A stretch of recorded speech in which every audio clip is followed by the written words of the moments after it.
Now we're ready for the T-harness connection at the cast module. What we're going to do is we're going to show you how to route the wires down through the bottom to get to the under dash. There's a nice place here in the back where people would probably want to pass the wires here because there's more place to pass it. You do not want to pass them from there. You want to route it down through where the original wires pass through. If you go from the back here, you're going to notice if you look down, it's the actual steering knuckle that's right down there, so you don't want your cables passing through there. So we're going to disconnect the cast module with the ribbon cable first, just with a finger on each side, pulling it out, the big black connector, pushing the tab, pull out the connector.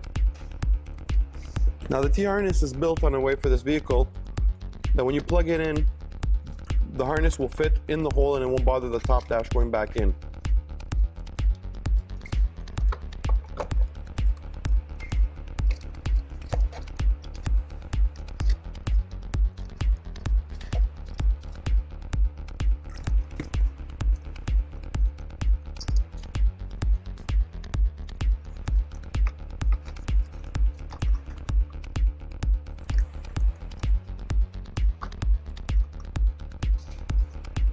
When you're plugging in the little ribbon cable connector here, when you plug it in, make sure you hear the 2 clicks from the connector. We're going to do it again just to make sure.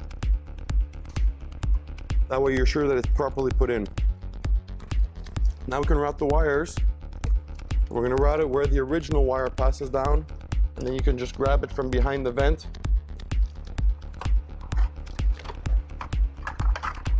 Slowly feed in the harness and just pull it down out here. And then later we'll pass it underneath the dash.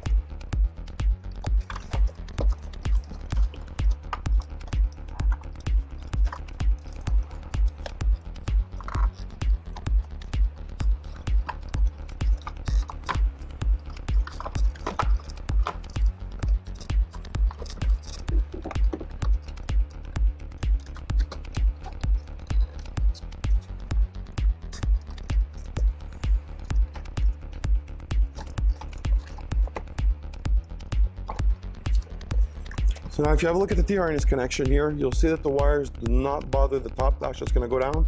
It fits exactly as if it were the original.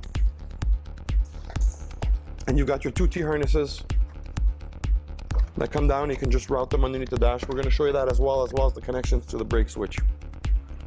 Now that we've got our T-harness connected and we've routed the wires at the proper place, not in the back, but in the front where the original wires pass through, we're ready to follow into the next step at the brake switch. Before we do that, now that everything's connected, you'll want to put your top dash back in to make sure that your airbag is plugged in.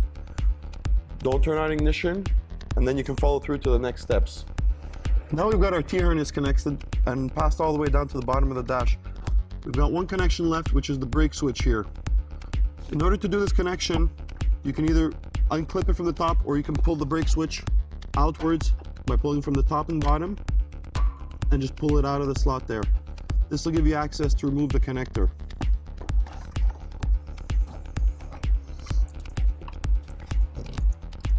Next up, we're going to plug the T-harness into the brake switch. And then plug the other side of the T-harness back into the original plug. When putting the brake switch back in, remember that the plug goes towards the top, put it in the slot, and you push it all the way in. Now your brake connection is complete.